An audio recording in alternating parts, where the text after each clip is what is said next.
Nii, järgmisena paluks siis Peep Siitam, Arengufond ja ma ei tea, vist mitte kassipiltidest.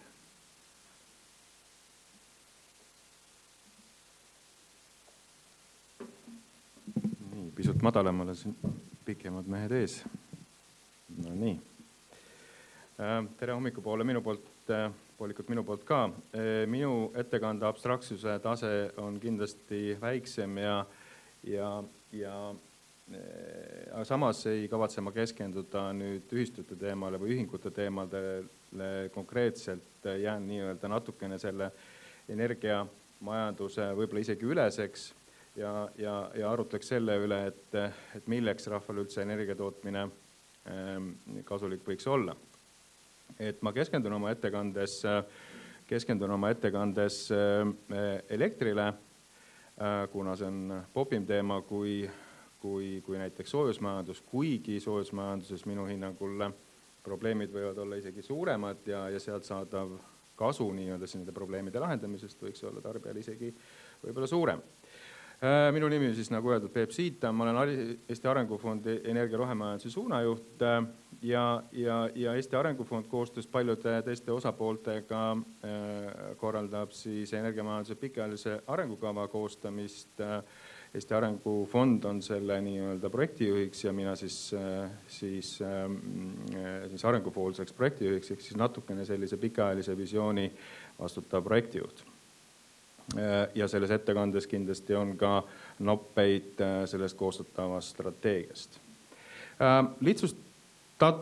Lihtsustavalt võiks öelda, et mina tean 2 viisi energiakulu vähendamiseks üleüldse sisulist viisi energiakulu vähendamiseks. Üks on see, et energiasääst, mis on palju räägitud asi ja hea on selle juures see, et paljud energiasäästulahendused on täna tarbijale juba mõistlikud.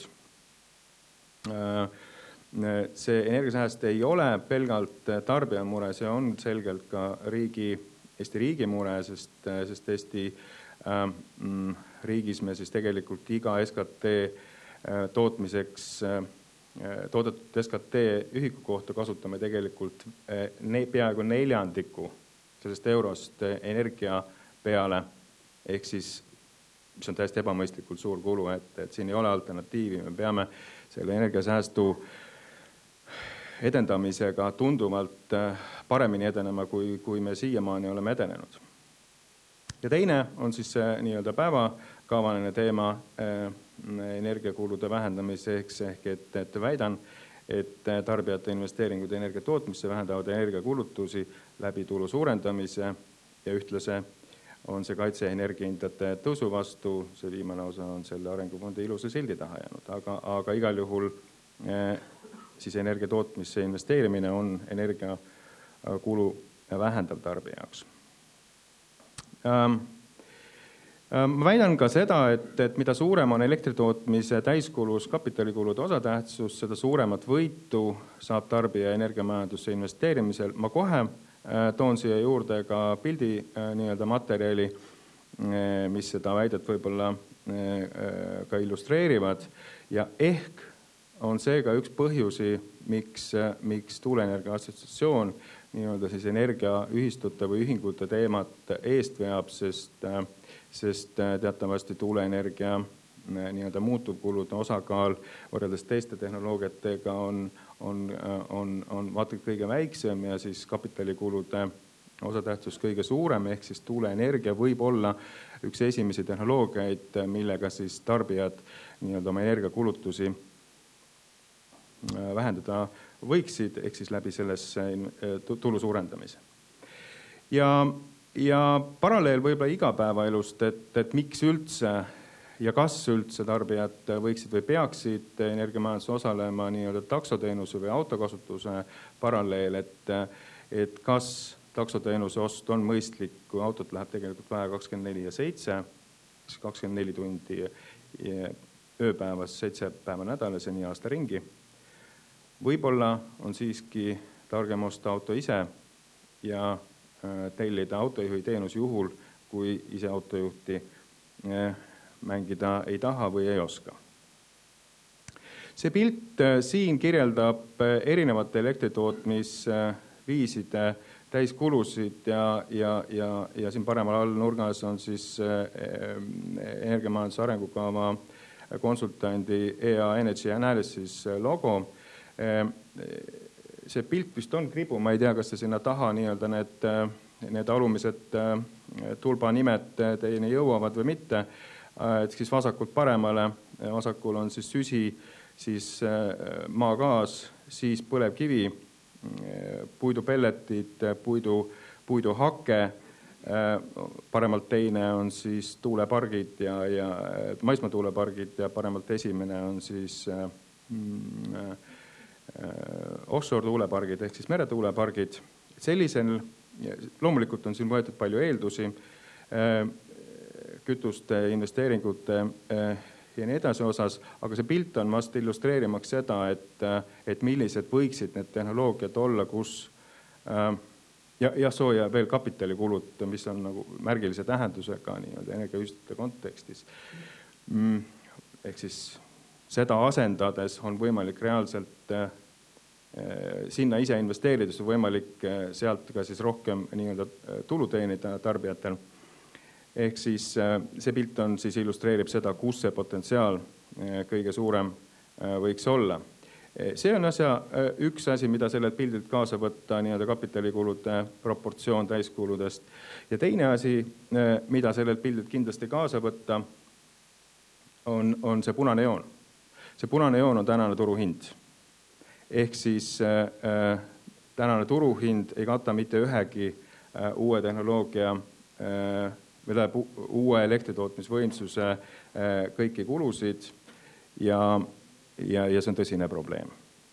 Natukene veel teooriat siia juurde. See pilt kirjeldab siis seda, kuidas elektrihind turul kujuneb, mida enam on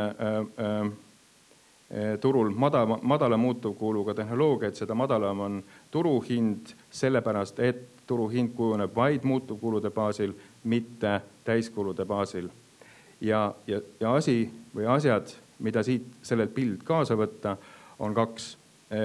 Üks on see, et selgelt võitjateks sellisel turul on need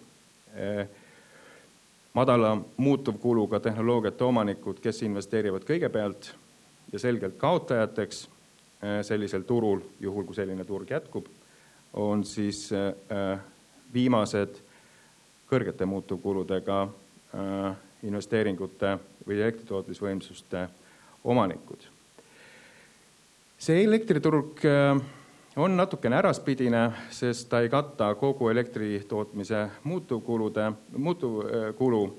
ja katab vaid kapitalikulusid osaliselt, ehk siis nendel, mis on madala muutuvkuluga, nendel siis rohkem. Ja vastupidi, tulemus sellisel turu toimimisel on see, et uusi investeeringuid elektritootmisse turutingimustel ei ole võimalik teha ja seda on ajalugu ka selgelt näidanud. Mitte ükski tehnoloogia turule ilma subsideerimata ei tule. Ja selles kontekstis on tegelikult äärmiselt oluline küsimus, et kui nii jääbki kestma, siis kas on üldse mõtet investeerida, et äkki on mõistlik hoopis osta nii-öelda teiste poolt subsideeritud energiat, ehk siis teha rehepappi. Ja see küsimus tegelikult ka energiaühistute kontekstis on minu arvates märgilise tähendusega, ehk et ma püüan natukene sellele vastust siin anda või otsida. See pilt on International Energy Agency raportist, siis möödunud aastast raportist Põhjamaade energiaturu või Põhjamaade elektriekspordi prognoosi kohta lähemateks aastakümneteks ja see pilt joonistab täiesti selgelt seda, näitab selgelt seda, et energia Skandinaavias, mis on siis me räägime eelkõige odavast hüdroenergiast, liigub kontinentaal-Euroopasse ehk siis Saksamaale ja Poolasse. Miks see on oluline? See on oluline see, et seda tänast energia hinda elektriturul tegelikult hoiabki all nii-öelda odav hüdroenergia paraku võib eeldada seda, et see kihutab järjest enam nii-öelda kõrgema hinna ja suurema defitsiidi ehk siis Saksamaa ja Poola või Kontinentaal-Euroopa turu poole. Seda juttu kinnitab Saksamaa taastuvenergiaplaan või siis nii-öelda energiivende plaan. Sellel pildil on oluline vaadata seda maximum annual load 2011 ehk siis kuna investeeritakse taastuvatesse massiivselt, siis tuleb investeerida rohkem, kui on maksimaalne tarbimine selleks, et tagada nii-öelda siis nende siis tuule päikseenergia ebaühtlusest tulenevat ebaühtlast tootmist ja samas tarbimine peab olema jälle igal hetkel kaetud, selleks investeeritakse rohkem ja see tegelikult toob kaasa selle, et mingil hetkel turul on energiat üle ja mingil hetkel on teda jälle kõvasti siis puudu ja selles mõttes need kaks pilti, see pilt ja eelmine pilt tegelikult kokku joonistavad nagu sükse perfect matchi ehk et Saksamaa ja maksumaksja poolt subsideeritud elektrienergia liigub perioodidel, kui see on hästi odav Norrasse, Rootsi pumpjaamadesse üles pumpamiseks ja kui siin siis tuul ei puhu või päikest ei ole Saksamaal, Poolas, siis liigub jälle tagasi ja siis hind on jälle oluliselt kõrgem. Ja see on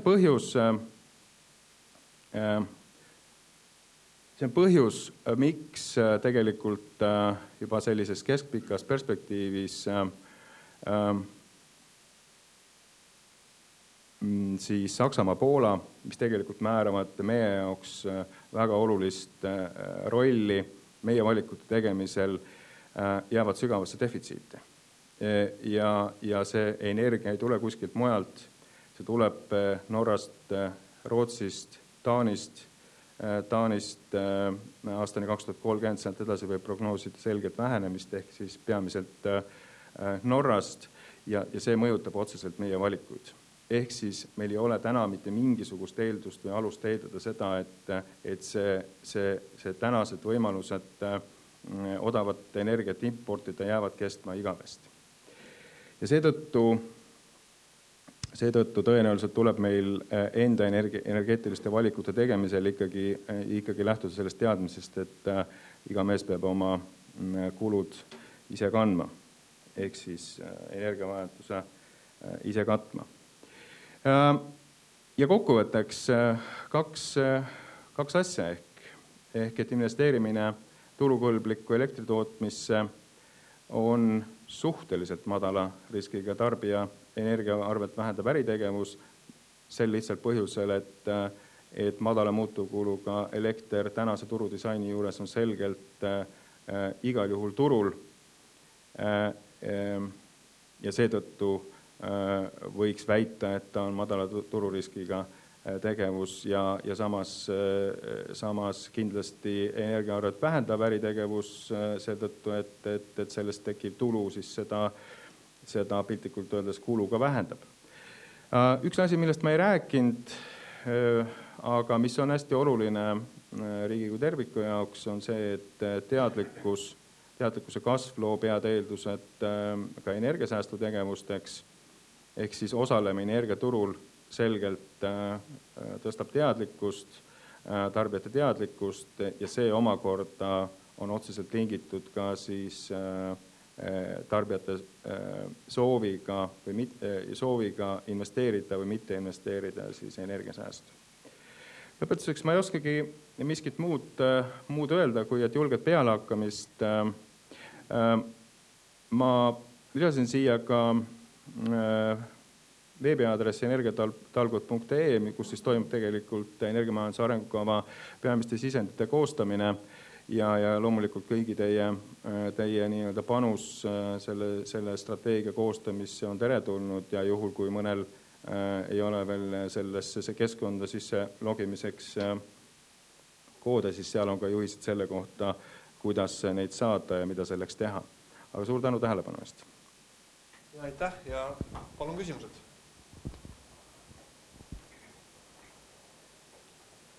Aitäh, Valdur Lahtve, Sihtasutus Säästva Eesti Instituut. Paar slaidi tagasi oli meil pilt ees Põhjamaade ja Balti energiaturust aastal 2030 ja ma näen äkitselt, et Läti on pööranud plussi. Olles natuke kursis arengutega Lätis, siis mis eeldused on selle plussi pööramise taga aastaks 2030?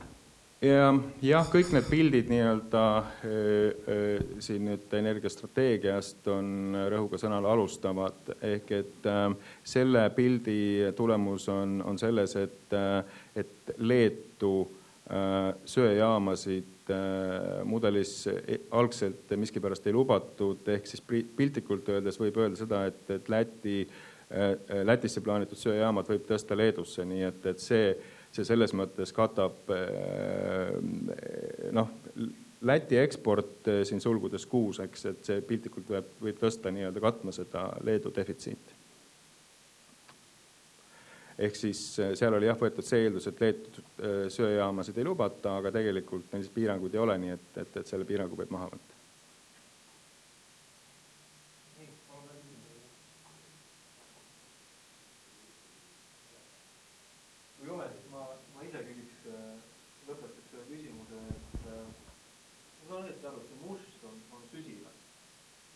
See must on siin süsi. See must siin on kivisüsi. Tähendab seda, et meil tekib täiesti uus energiaallikas Eestis ja Lätis vähemalt? Ei, see ei pruugi tähendada üldsegi seda, et nüüd süsi ilmtingimata pilti tuleb, sest lõppkokkuvõttes on ju see ikkagi poliitiliste valikute küsimus. Ja see pilt siin vast... Hinna poolest oleks see nii-öelda mõist? Jah, võrreldes nüüd põlevkiviga, siin on põlevkivi puhul muuseas võetud sisse nüüd siis põlevkivi, esimest korda on sisse võetud põlevkivi siis alternatiivkulu, ehk siis õlihinna referentsina siis õlihind põlevkivi hinnale ja seda on niivõrd palju odavam kui täna nii-öelda siis kasutuses olev põlevkivi ja nii-öelda baaskoormusesse võiks eeldada siis kivisütt põlevkivi asemele. Samas, vaadates neid numbreid nüüd teiste tehnoloogiatega, ehk siis eelkõige biomass tuul, on need numbrid ikkagi suuremad ja pigem ma arvan seda, et süsi ikkagi nii kõvasti pilti ei tule, kui ta sellel kaardipildil joonistatud oli. Ehk need valikud, need vaidlused tegelikult meil ju seisavad alles veel ees, eks ole, siin selle aasta lõpupoole tõenäoliselt, et mis ja kuidas, mida kuskilt võtta, mis eeldusi, kuidas kasutada ja nii edasi. Et võib-olla sellest kaardipildist olulisem on ehk see pilt siin, et see tegelikult paneb paika selle, mis on konkurentsivõimeline, mis ei ole. Tervist. Selle sama pildi peale, mis seal üleval on, et ega ei oska juhuslikult kommenteerida, milline võiks olla elektritootmine täiskulu, kui kasutada päiksepaneele, ehk siis selle pildi pealt on nendega puudu. See on siit puudu ja selles mõttes seepärast ma ei oska sellele ka vastust anda, mis see number võiks olla, aga see on siit väljas põhjusel, et nii-öelda suurenergeetikas nii-öelda siis suure energiavajaduse rahuldamiseks nii-öelda teadaolevalt ikkagi seda potentsiaali, seda hinnapotentsiaali veel ei ole. Tuul nii-öelda taastuvana on meie oludes selgelt odavam kui päike.